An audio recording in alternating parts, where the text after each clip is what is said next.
Coming at you live, coming at you live. It's your boy Skillz. This is Skillz On Sportz, a Lingus Mafia production. I am back after several weeks off to handle some business, but I did not lose track of the world of sports. I made sure to keep up as best I could with everything going on in the world of MLB, NBA, NFL. We have plenty of news, plenty of things to talk about from all three of those leagues. We have not I have not spoken to this audience in about 5 weeks, so we're going to go back a little bit and cover some topics that we have not covered. Last I spoke to you was in late May, I believe. So we do have plenty to catch up on. Today's the day of the MLB All Star Game held in Seattle, and by the time you watch this or listen to it, however you choose, the game will be over. But that doesn't mean there's nothing to discuss. What you got to know about me, and we'll start off with MLB. Why not? What you got to know about me is that yes, I've followed baseball since 1990 or late '89, technically. Kind of like while the World Series was going on, but that was more for the earthquake interruption of the Bay Bridge series where I live here in the San Francisco Bay Area than anything else. That being said, I just want to say, I never really was big on the All-Star game, baseball-wise, just because. Actually, I don't even really know why it was. Well, I didn't really care for the half-season selection process at the time, because what you get when you get a half-season selection process, when you pick your All-Stars in the middle of the season, as opposed to say the NFL who picks their Pro Bowlers at the end of the season, what you get is you get guys like Tyler Green of the 1995 Phillies, who got off to a very strong start that season, made the All-Star team, and I would say deservedly so based on the criteria that's in place. But he quickly faded into oblivion after that. I think he was out of baseball by like 97. I'm not even sure if he ever won another game in the major leagues again after that All-Star game he appeared in. He just really went quickly downhill. And so it's just hard for me to take seriously when you have guys like Tyler Green in the All-Star game, and certain guys, I can't rattle them off the top of my head. I was going to research, but I didn't.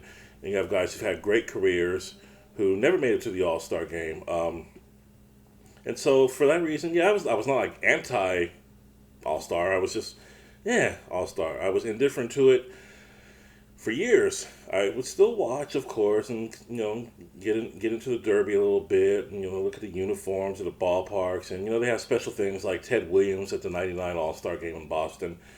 And if you haven't seen that, it is, and this is coming from a guy who considers himself closer to macho than not. It's hard to keep your emotions in if you know baseball history and you see them wheeling out Ted Williams, who was almost 80th by that time and just 3 years away from passing away.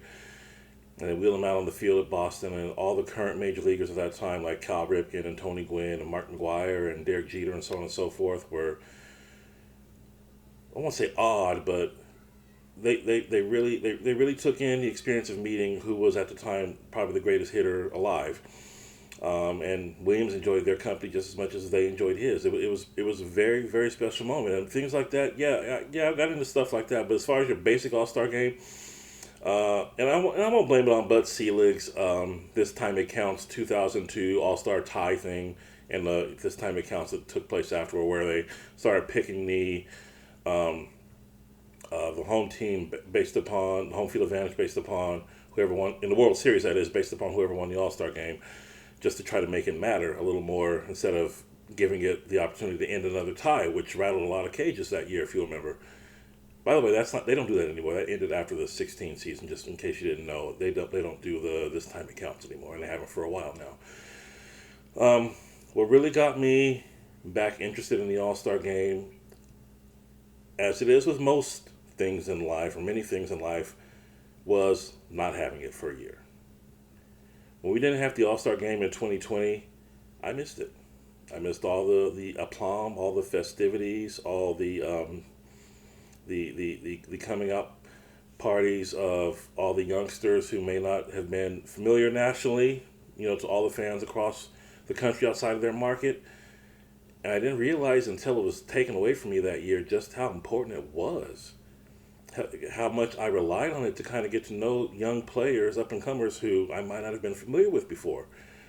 So COVID and the subsequent reduction of the 2020 season down to 60 games, which didn't start until late July that year, robbed us of the All-Star game.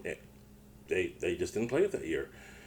But it came back in 21, and watching it that year, I remember clearly how when certain players were unavailable to play that year, such as Mookie Betts of the Dodgers and Buster Posey of my Giants and Mike Trout of the Angels, go on down the list. There was a number of star. Jose Altuve was another one. A number of star players who, for whatever reason, did not or would not play in the game. And yeah, my interest was like depleted slightly because those are all great players. Mookie Betts is a Dodger, and I don't like that, but you gotta admit, it's a bad dude, and he was a bad dude in 2020 leading up to 21.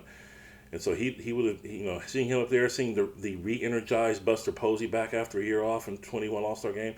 Yeah, I missed having those guys there. That being said, once the festivities commenced, and hold on, my camera's wobbly. Let me see if I can do something about this. See, tighten it up a little bit there. I'll try to edit this out if I can. That's better. Still not perfect, but better. All right. Getting back to what I was saying. The 21 All-Star game ended up missing a number of stars, yes, but once the festivities were underway and they started announcing all the players who did come out, who were able to participate, who were present for the event, I'm talking about guys like Shohei Ohtani, who was the biggest name in baseball that year, if you recall, and may still be. Guys like Vladimir Guerrero Jr., guys like Nolan Arenado, not a young guy, but still one of the great superstars of the game. Younger guys, there's an endless supply of them, and it proved to me, and it reassured me that this game, whoever was not there, we fans were still going to see a showcase. We still had a long list of great talent, great young players. Gave me confidence that this game of baseball that I love so much, that I've loved for 3/4 of my life, is going to be in good hands for a long time to come. And when Vladimir Guerrero, when Vlad Guerrero hit that home run, I believe it was in the second inning for the American League, and his response to it afterward, it proved to me that, yeah, we may not have the Bettses and the Posies and the Altuves of the world and the Molinas of the world playing that day, but look who we do got. We got a lot of great young guys. We're going to carry this game on to the 2030s and beyond. And to this day, I still remember that 21 All-Star game. It is my favorite one. It was probably the one that I go back and watch on YouTube more often than any other. And by that I mean I've gone back to watch it twice. Well, okay. So my point is, here we are in 2023. A lot of those same young guys, still dominating the game, still the stars of the game. Otherwise, they wouldn't be playing in the All-Star game, now would they? So yesterday was the Home Run Derby, and held in Seattle, which is not known for its hitting prowess. So we weren't going to get likely record numbers as we got the last time Guerrero participated in a Home Run Derby, when he hit 91 total back in 2019. What did I write down what field that was? Because I do not remember. But he hit a total of 91 in his 3 rounds in 2019, which was his rookie season in MLB, and he still lost to Pete Alonso, believe it or not. And Pete Alonso's back for the Derby. He's a 2-time champion, back for a third, and he's I love Alonso just for that reason. I love Pete Alonso of the Mets simply because he's a guy that says, you know what, my swing, my ability, participating in this event is not going to mess me up. So many star players, for the last few years especially, do not participate in the Home Run Derby because they are afraid of messing up their swings. Which, if there's valid evidence to show that that's what's happening, then obviously they're making the right choice. All right. Do we have evidence that that's what's happening? I can't tell off the top of my head. I didn't do the research yet. I plan to eventually see how the numbers of every home run derby participant, let's say dating back to about 2015, when we start to see the a regular exodus of talent from both the All-Star game and the Derby. Um, Guys just simply not playing because they didn't have to. Um, Not participating because they publicly would say they didn't want to mess their swings up. And of course, the regular season is more important than the exhibition. I get that. And I get that if it's true that your swing, if you participate in this derby, will be damaged by going for the fences repeatedly over and over again, about what 100 times or so over the course of 3 rounds, if not more, um, then by all means, you got to put your team first. If that's the real reason why you're doing it, all right. Um, but if that's not the real reason why, then I wish they would just come out and say it. I mean, just say I don't want to do it. All right. I mean, that's Pete Alonso. God bless him. He is possibly the best first baseman, at least offensively, in the game today. Has been for a number of years now, and he can hit the ball as hard as far as anybody. And he's not. And he's one of those guys. He is not afraid. He knows in his mind, and I'm going to look up the stats. I'm not going to have them ready today, but I'll look up the stats to see how he's done pre and post All-Star break. Every year he's participated in the Derby, and I know he's participated in at least 3 Derbies, maybe even more than that. He's been 19, 21, 22, 23. Okay, there's been 4 since he entered MLB. So we'll see. Well, I'll do the math on that eventually, and see if there's any evidence to not only to the players who do participate, but I also want to see how the numbers stack up for players who publicly decline the event for the reason of protecting their swing. That's their moneymaker, right? That's how they make their salary, and they want to protect it. I get it. It would just be nice to see the best of the best in the event. I want to see, because eventually what we're going to have is if this pattern continues and there's evidence to back it up that swings are getting messed up in the Derby, I don't want to see guys like, for example, with all due respect to who can I use for a good example? Let's say Jackie Bradley Jr. Okay, I know he's unemployed right now, but he's not a guy who's going to hit more than probably 10 home runs in the Derby. I don't want it to come down to that, like in the dunk contest in the NBA, where that has been so defiled and overdone. It's really run its course. I'm not the only person who feels that way. People with more credence to their resume than I have agree the same thing. The dunk contest was probably done at no later than 10 years ago, and it's still surviving. And what we're seeing now, it's oftentimes embarrassing. I mean, yeah, they're great athletes, but if you've seen a contest, you know what I'm talking about. It's hard to watch sometimes, and the creativity, because there's only so many ways you can throw a ball into a hoop from up close. There's only so many ways you can do it, and pretty much every way has been exhausted unless you start getting guys coming down from the ceiling, and I don't think we want to start doing that.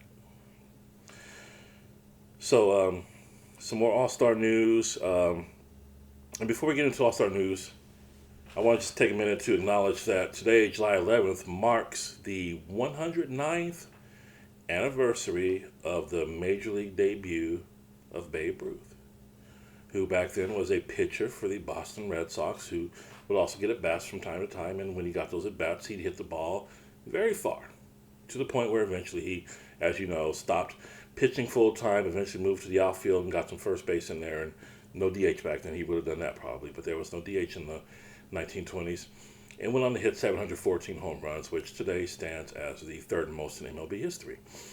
Also debuting today is longtime Kansas City Royals star Hal McRae. He debuted July 11th, 1968. Mark Kotsay, current A's manager, former A's player, former Marlins player, debuted on this day in 1997. And 2023 All-Star is he an All-Star? I better check that out. 2023 possible All-Star, if my memory serves, Cal Raleigh of the Mariners, debuted on this day 2 years ago, 2021. You don't see too many July 11th happenings in MLB because that's usually right when the All-Star break is kicking off. Some years you play through it. Some years you're already off. It's one of those years where the game happens to just be on that day. So, also Mel Ott, Hall of Fame Giants legend from the 1930s and 40s. He played his last game July 11th, 1947. Rusty Greer, the longtime Rangers outfielder, best known for saving Kenny Rogers' perfect game with a great diving catch, played his final MLB game after 9 seasons in 2002. Injuries cut short that career. He was a very good player, but he just couldn't stay healthy. The way he played, I mean, it's kind of surprising he lasted as long as he did. And then another guy whose career just kind of ended sooner than it ideally would have was Dmitri Young, the former Reds, Cardinals, and Tigers first baseman outfielder who he played his last game on July 11th, 2008, and he battled some off-field stuff, some medical stuff. I still don't know the full story behind some of it, but Dmitri Young, Delman's Brickborough, last played on this day 15 years ago. Today's All-Star game, which, forgive me, some of this you probably already know, but in fact, all of this, if you've watched the game, you know all this already, is not going to feature Aaron Judge. It's not going to feature Mike Trout for the third year in a row due to injury. Aaron Judge has a toe problem. He's been having it for weeks now, and there's really no timetable on when he's coming back. Those are the two only absent starting position players. And then you have Dansby Swanson, who was going to be a National League reserve for the Cubs. He's out. Yordan Alvarez will not play. And a late scratch was Luis Robert. I'm not saying that Junior. He's not. You can't just start doing that all of a sudden. I'm sorry. Luis Robert of the White Sox, their only representative, mind you, was due to be a reserve for today's game, and he has to sit it out due to a calf injury suffered just yesterday in the home run derby. And I'm not sure I've ever seen that before. And that's not going to help. And I was talking, as you know, a few minutes ago about getting guys to participate in the derby. There's one thing we don't see too often is guys getting hurt during the derby or even during the All-Star game. But Luis Roberts suffered a calf injury. He's had more than one of those leg problems since he's entered the league a few years ago. And now he's going to be on the sideline. I assume he's still going to participate in the event, at least be announced, since he's the only White Sox representative and he's already in Seattle, for the derby. Too bad he won't get to play. He's a good player. Starting the game, of course, is Zach Gallen of the Diamondbacks for the National League and Garrett Cole of the Yankees for the American League. Pitchers who we will not see due to injury are, I don't see any missing due to injury. Let me say that again.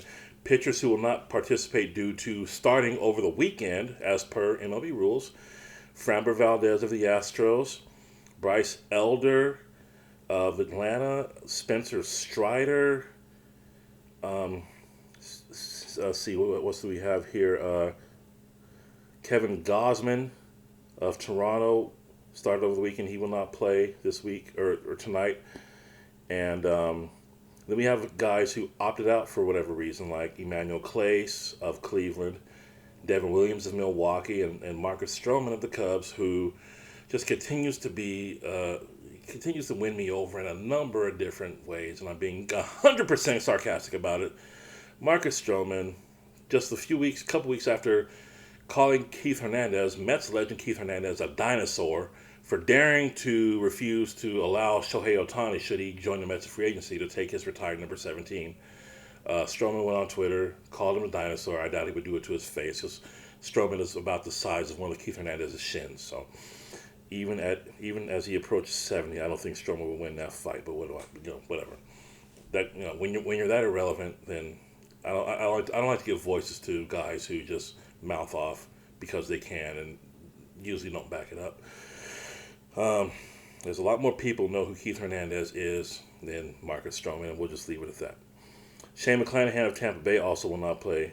I didn't have a reason for him. I'm presuming he started over the weekend. I haven't heard about him being hurt. I might want to check that out. Let me check that out real quick. Let me check it out.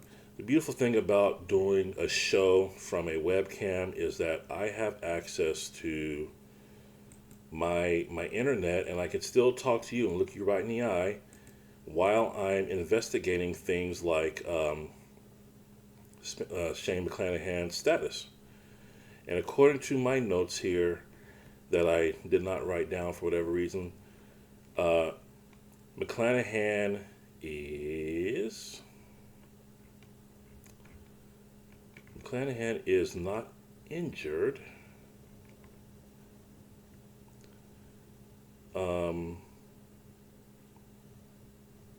Actually, McClanahan is injured. I'm sorry, I couldn't even read my own writing. McClanahan is injured and replaced by George Kirby of the Mariners, so that's why he's not playing. Thank you for your patience, people. I'm sorry I'm so unprofessional. And by the way, Spencer Strider is of the Braves. I was going to call him a Red for some reason. I don't know why. So that's your All-Star excludees, if that's such a word. 26 first-timers in this year's Classic. Not quite as many as the, 36 we had in 2021, 36 first-timers. I promise you that some of you may have heard of Kalai Senga, the Mets starting pitcher from overseas. He's 7-5 with a 3.31 in 16 starts for Mets this year. Probably heard of him due to his high price and his contract. But I guarantee you have not heard of Orioles setup man Yanier Cano, if that's even how you pronounce it, because I only heard of him once before today, and I follow the sport. He's got a 1.48 and 4 saves in 37 games for Baltimore, and hopefully this isn't a Tyler Green thing, and he goes on to have a nice, long, productive career. So there you go with the All-Star starters and reserves who will not be playing. I also had some notes for you about the All-Star games dating back to, related to fields. And there's so many fields. There's 30 teams in baseball. And since I've been following the sport, there's been no fewer than 26. So you have to rotate. Obviously, you can't play like they did back in the 60s. You don't play 2 All-Star games a year. So when you host an All-Star game, unless you're Pittsburgh, your city's not likely to host another one for a long time. Pittsburgh hosted one at Three River Stadium in 1994. Then they opened PNC Park in 2001 and got another All-Star game in 2006. I don't know how that happened, but it happened. They only had to go 12 years without a game. Meanwhile, Wrigley Field, arguably the most venerable park in baseball, only Fenway Park can compete with it. Wrigley Field, home of the Cubs, has not seen an All-Star game since 1990. Why that is, I don't know. They renovated that field in the early 2010s. It's, I wouldn't go as far as say it's completely modern just based on what I've read, but it's certainly light years ahead of where it was back in the day. And they have lights at the field now. It's not like it was before the 80s when there were no lights even installed at Wrigley Field. You can play night games there. I mean, they did it in 1990, right? So they can do it again if they wanted to. But for whatever reason, the Cubs, even as they were one of the most popular teams in baseball last decade, Wrigley Field has not seen an All-Star game in eons. Why that is, I don't know. 33-year drought. It looks like it's going to go on for at least 3 more years because the field's already been chosen for the next couple All-Star games. 2024 will be hosted by the Rangers at Globe Life Field, this new addition that opened in 2020 and was one of the 4 parks they used in the 2020 postseason due to COVID. Rotated number of playoff games there, playoff series. 2025 does not have a field in place yet. 2026 is going to go to Citizens Bank Park in Philadelphia. That field has never hosted hosted an All-Star game. And that park opened in 2004. Yes, 2004 is when that park opened. And this will be the first All-Star game there since that happened. I don't remember when the last one in Veterans Stadium was. I want to say it happened in the late 90s. I'm not internet. See, as I said, I'm glad I have the ability to look these things up, and I'm glad I kept my bookmarks and my screens open because I was looking up that very issue not long ago. Oh, but apparently I've closed the page. That's not important. Just know that they're going to have it in 2026. I closed the page. Oh, wait. What do we have here? Maybe I didn't close the page. Maybe I can still access it if my internet will quickly switch me back to the fields different venues I was looking at. Okay, here we are. Veterans Stadium, Philadelphia, 1996. I was right. They hosted the All-Star Game in 96, which was, by the time Citizens Bank Park has theirs, will have been 30 full seasons. Good for Philly. Now, 2025 is still wide open for some reason, and I wonder if the powers that be are unofficially reserving that spot for the Atlanta, Truist Park in Atlanta, because as you remember, Truist Park in Atlanta, which opened in, what was it, 2017 at SunTrust Park, they were supposed to have the 2021 All-Star Game originally. But because some laws passed down in Atlanta that were not very popular with certain members of the community and by extension certain politicians and certain baseball officials, the game was relocated to Coors Field, right? Was that Coors Field? Internet again. You think I have these things written down. 2021, yes, Coors Field.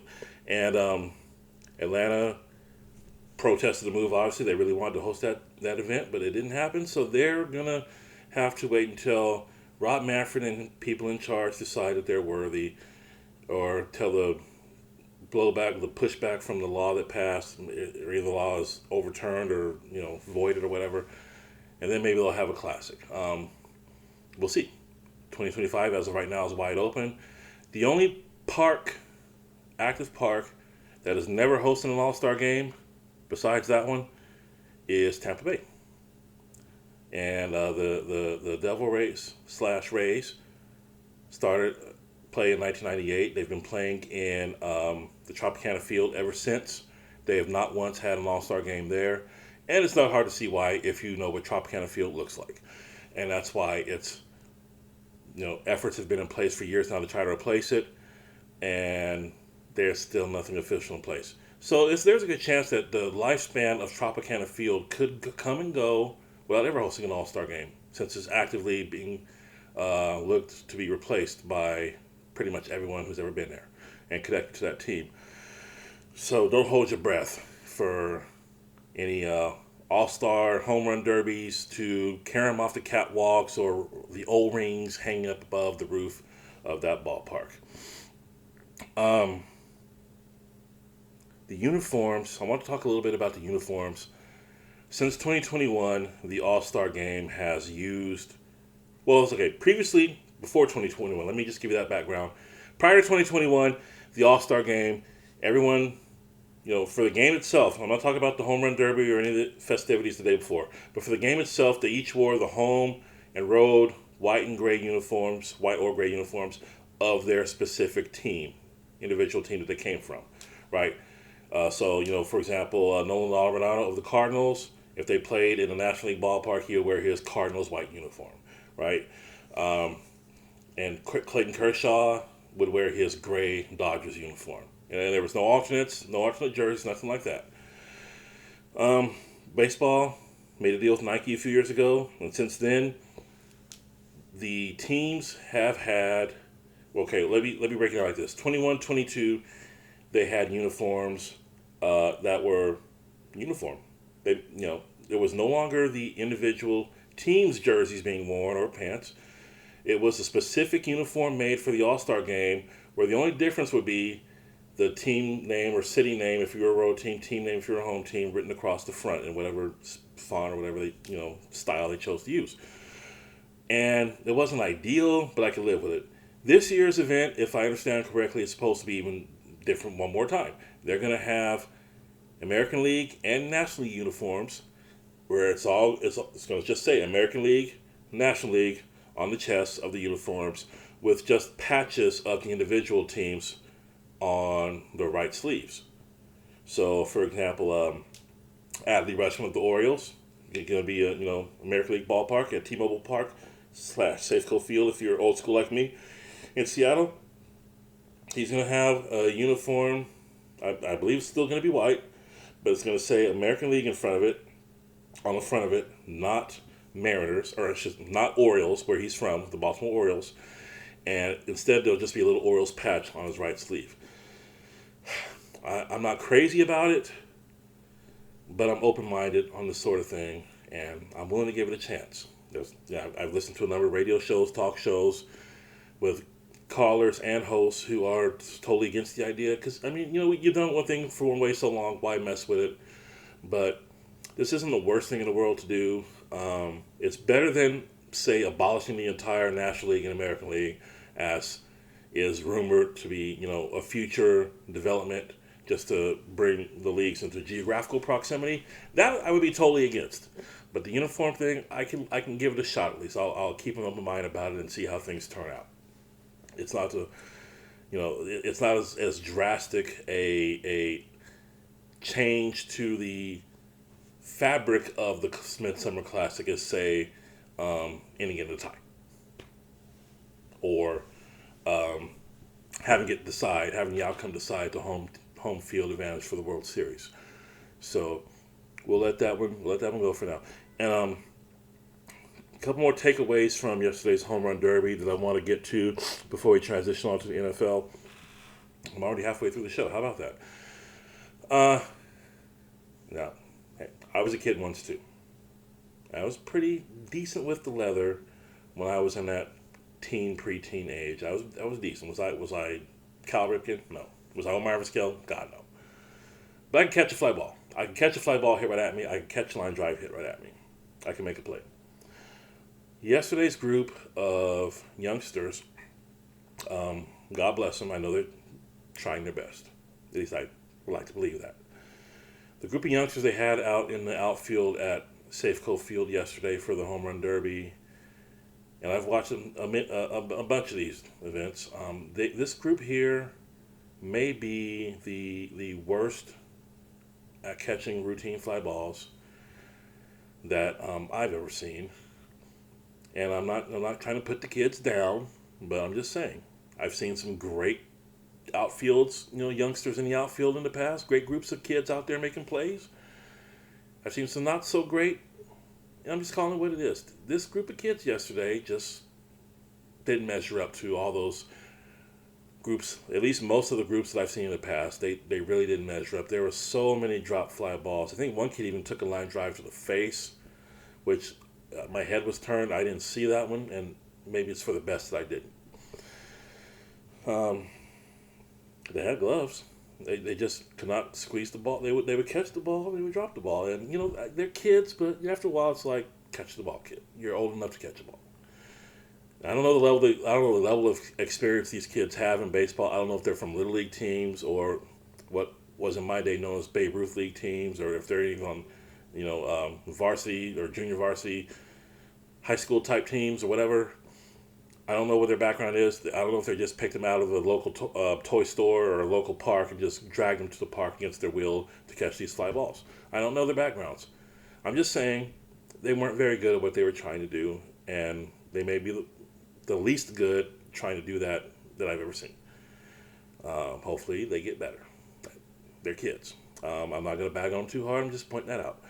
Another takeaway I had from yesterday's event was the ESPN coverage. For the first time that I can remember, a reporter or interviewer, whatever you want to call him, TV personality, served as his own English to Spanish translator for Vladimir Guerrero Jr. And I remember he would ask the question in English and then translate it to Vlad in Spanish. And at first I'm like, where's the other guy? Where's the second voice coming from? No, it's the same guy doing both.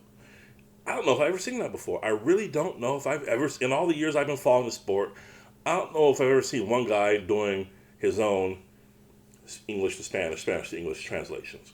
It's pretty cool, right? If nothing else, it saves some labor. Second guy, you don't need a second guy. You pay the first guy, you don't have to pay a second guy. Good for ESPN, and it wouldn't surprise me if this did not have something to do with the recent purge, the recent round of layoffs that robbed of just about every other famous SportsCenter host and other personality. Jeff Van Gundy even got fired. My gosh, what a purge! And so yeah, ESPN's out to save money. Now I see how another way they can do it is having one bilingual guy handle the interviews. And while we're on the topic of language, after that, Vlad went to speak with, I believe it was Carl Ravitch and Eduardo Perez after winning the Derby.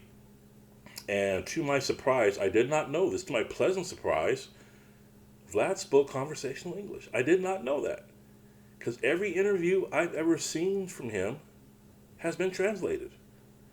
I just didn't know. Good for him. I mean, obviously, if you can, hey, speak them both. Not everybody can do it. His dad never did it on camera that I'm aware of in all the years he played MLB. But Junior, that's one thing he can say. He does, at least on camera, better than Senior. So, God bless them. They're both great players. I'm glad Junior might be going to the Hall of Fame right there with his dad.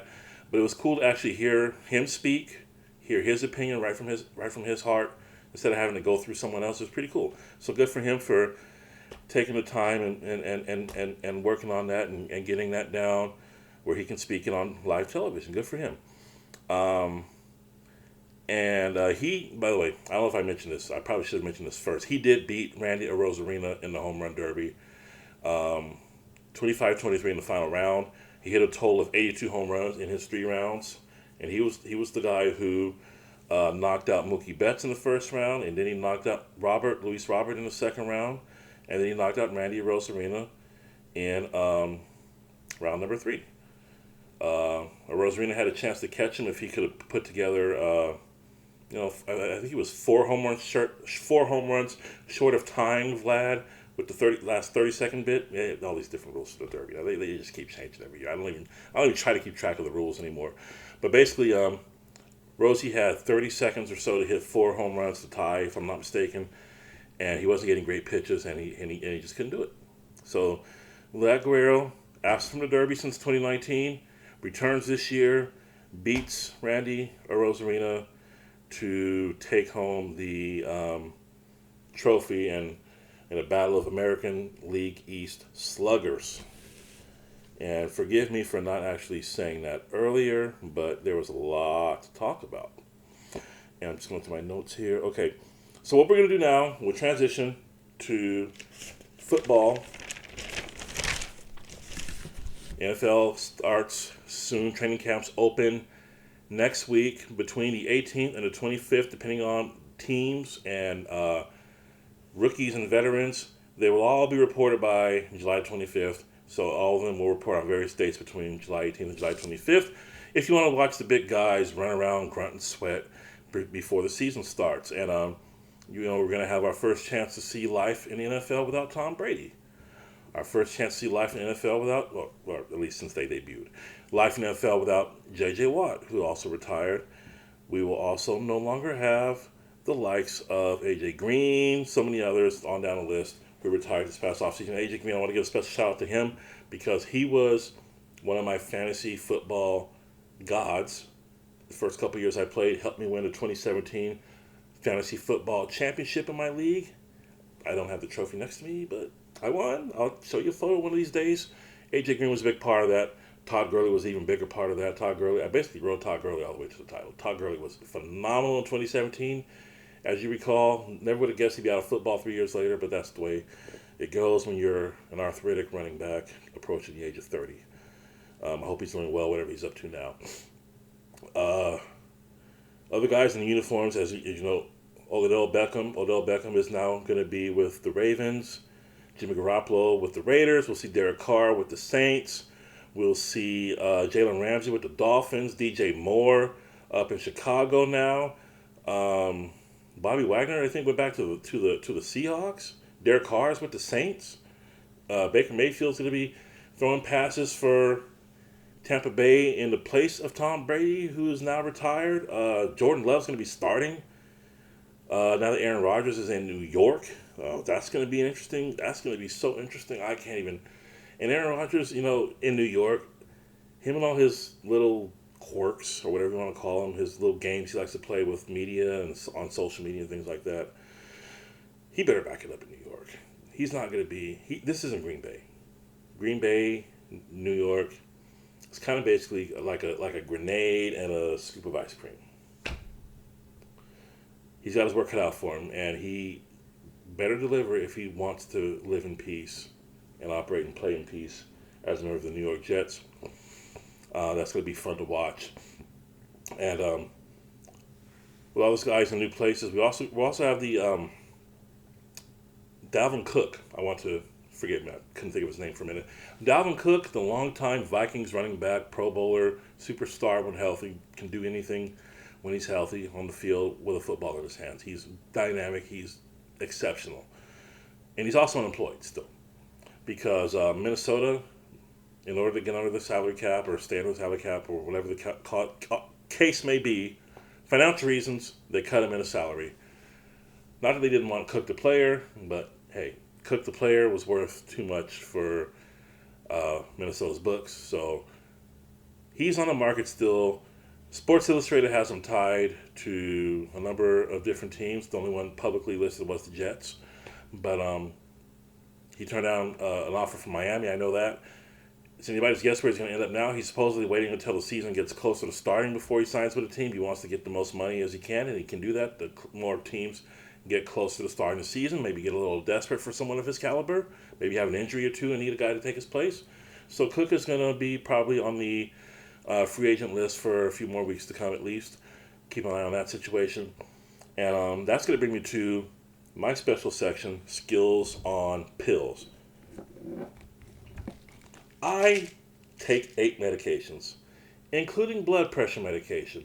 And one reason my blood pressure is so high is that things happen in the world of sports that make me upset. I could have just said upset and saved the syllable there, but I didn't.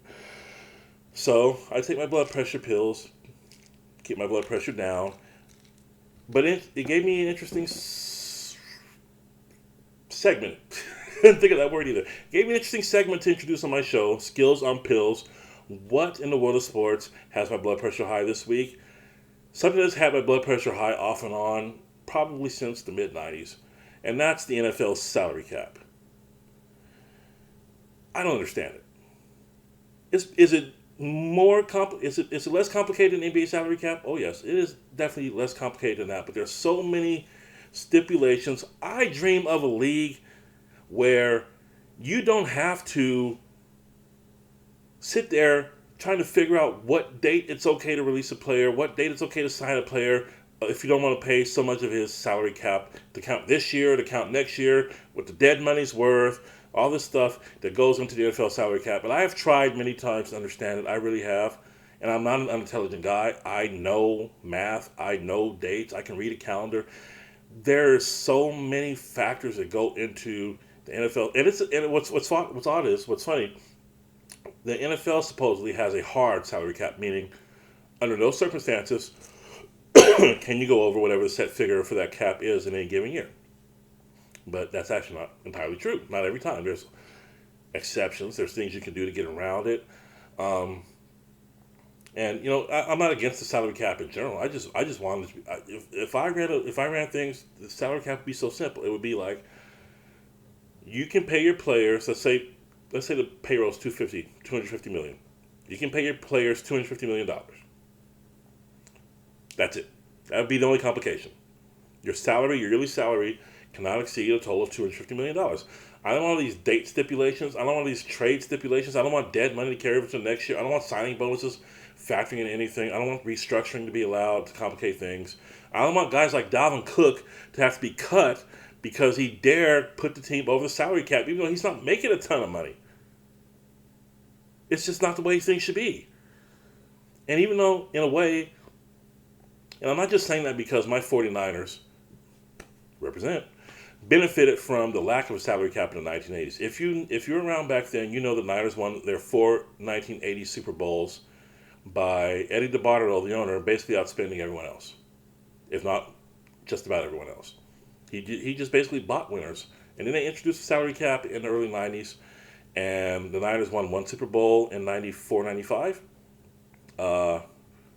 in which they brought in a ton of superstar defensive guys as the season went on, somehow squeezing them under the cap. I don't know how they did that. I was 15 back then. I wasn't paying attention to money. But they put together a defense that had guys like Gary Plummer, late of the Chargers. They had Richard Dent, late of the Bears. Tim Harris, late of the Eagles. Deion Sanders, late of the Falcons. So on. Ken Norton from the Cowboys.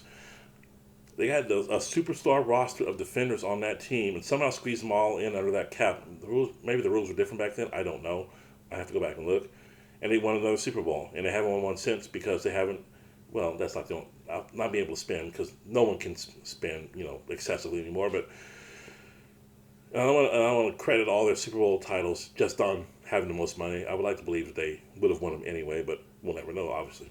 Thing is, I want a league where, and that's for NFL and NBA, where you can explain to a child, and the child understands the rules of payroll, the rules of salary, and where a child doesn't have to be told, oh, we cut your favorite player, Dalvin Cook, because he was going to put us over the salary cap for 2024, or 2023, sorry.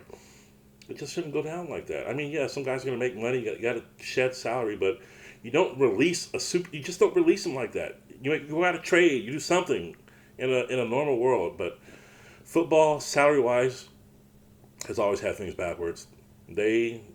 Those guys, for what they risk, what they put themselves through, getting paralyzed and so on and so forth, they deserve to pay the most money out of all four major sports: the MLB, NFL, NBA, NHL. Even though they only play 17 games a year, I would still pay those guys very, very much more, a lot more than what they make right now on an annual basis. And it's not like the NFL couldn't afford to do it. But hey, I'm just some fat guy talking about sports. I don't have any power. I don't have any inside knowledge. So I will not be listened to on that topic. The Pro Football Hall of Fame. And the reason why I'm bringing that up is because I didn't realize this until earlier this year, that the NFL, or I should say the Pro Football Hall of Fame, has to elect a minimum of 5 guys every year. And if you're wondering if you ever wondered why the league, I knew they had to elect a certain amount. I didn't know it was 5. That's why the Hall of Fame is as watered down as it is. That's why there's a lot of guys in the Hall of Fame who really, in the eyes of many, don't deserve it. And that brought me to looking up that brought me to the curious case of Terrell Davis, former Denver Broncos superstar running back when I was in high school. If he wasn't from 1996 to 1998, if he wasn't the best back in football, he was right there, right behind Barry Sanders. He was very close. Won the '98 MVP award. Was the Super Bowl MVP. Super Bowl 32 when they beat Green Bay in early '98 after the '97 season. He was a bad dude. He was a Rookie of the Year, I believe, in '95. So for those 4 years, he was from very good to absolutely elite. And then after that, he had injuries and played 3 more years. Didn't do much those 3 years, and he got into the Hall of Fame just based upon that 3 to 4 year stretch where he was right up there with the best in the game. And to this day, I still don't know how I feel about it. He was so far head and shoulders above almost everyone else in the game at his position for that short period of time. He was great. He was elite, absolutely on this track to be a Hall of Famer, given good health. But even without the good health, he got in. He only had 3 great years, and he still got in. 3 great years, 1 very good year, and he got in. And I don't know. And it's nothing against Terrell Davis, the guy. Terrell Davis, the guy, is great. He's very easy to root for. He's a very likable guy on television because he's on NFL Network today. You can see him interacting with that host, who I don't like and I won't mention, which Kimmy Checks was the host of that show, Total Access, but whatever. But he seems like he's one of those guys we would just root for, and I've heard great things about him otherwise. But his career, 3 great years. Would you rather have 3 great years followed by almost nothing, or 9 good to very good years, 10 good to very good years? Yeah, it's a toss-up. I mean, I don't know why I'm having the argument. He's already in the Hall of Fame. Nothing I say today will get him out of it, and I'm not even sure I want him out of it. Because his story deserves to be told. He was the best, if not a sliver behind Barry Sanders for being the best for 3 seasons, and he won Super Bowls in 2 of those seasons. He was MVP in one of those Super Bowls. It's just one of those things. If I was in charge of the NFL, I would drop it down to 3. 3 mandatories every year, and because you don't want the pool to get too diluted. And one of these days, I'll have to talk about, and it's a dangerous subject to talk about, but I'm not really afraid of backlash. The candidacy of former Green Bay, Atlanta. He played for defensive back. Darren Sharper, great player. Horrible human being. Elite defender. Best at his position, if not close to it for a while. But as reprehensible a man, as reprehensible a member of society as you can get without being a murderer.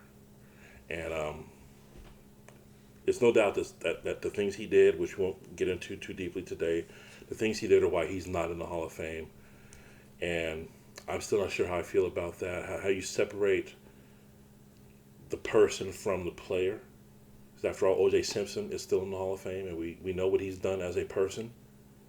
But he was elected to the Hall of Fame before his crimes, or alleged crimes. And they just left him in there. So I would love to see what would have happened if he had been convicted of the murders of his wife, O.J. Well, I guess we'll never know. Okay, I want to close the show with some basketball stuff. Free agency kicked off in the NBA on, I believe it was the 22nd of June. And player movement since then has been plenty and frequent and wild. We even had a 5-team trade. I think that was, 3 days ago? 2 days ago. 3 days ago. We had a 5-team trade. This is the first one I can remember seeing in the NBA or any sport, obviously. I'll talk about that real quick. It was the deal. You probably heard of Dylan Brooks moving on to the Houston Rockets if you're an NBA fan, from the Memphis Grizzlies. No, he's not. It turns out he's not going to Asia after all, in spite of his horrible personality, but whatever. He's going to join Fred Van Vliet in Houston, former Raptor. Signed a huge deal with the Rockets. There was a 5-team deal that moved Brooks from Memphis to Houston that also involved the Hawks, the Thunder, and the Clippers.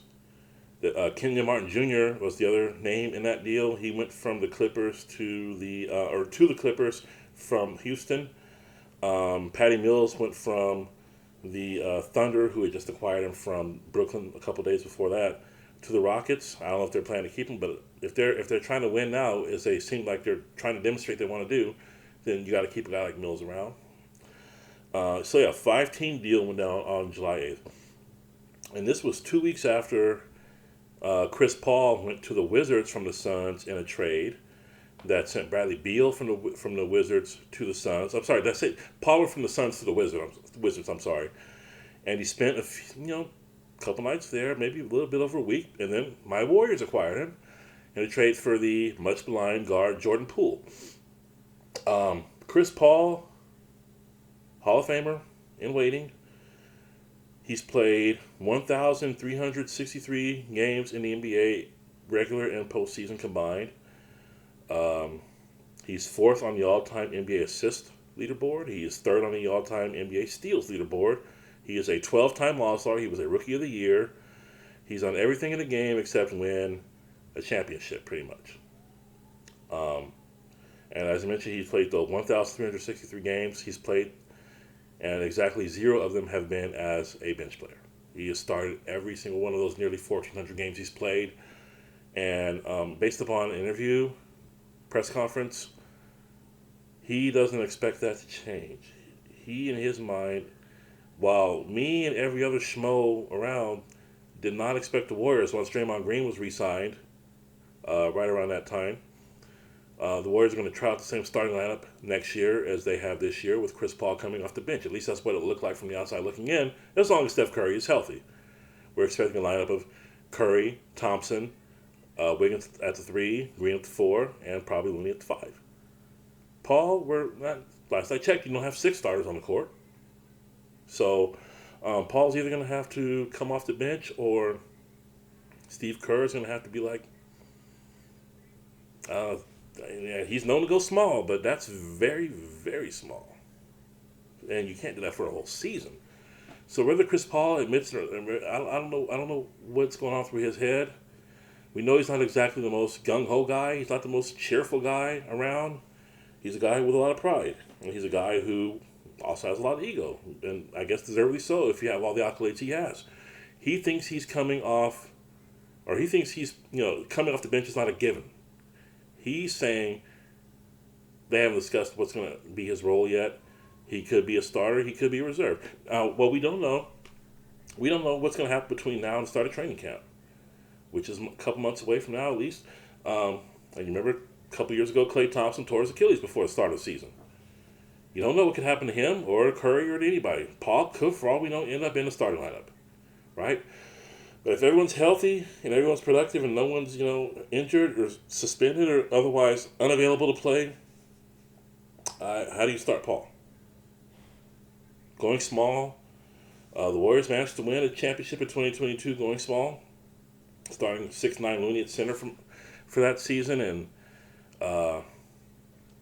but you don't expect the history. You can't really count on that to happen again. You can't count on that kind of lightning in the bottle again, especially with those players being now 2 years older.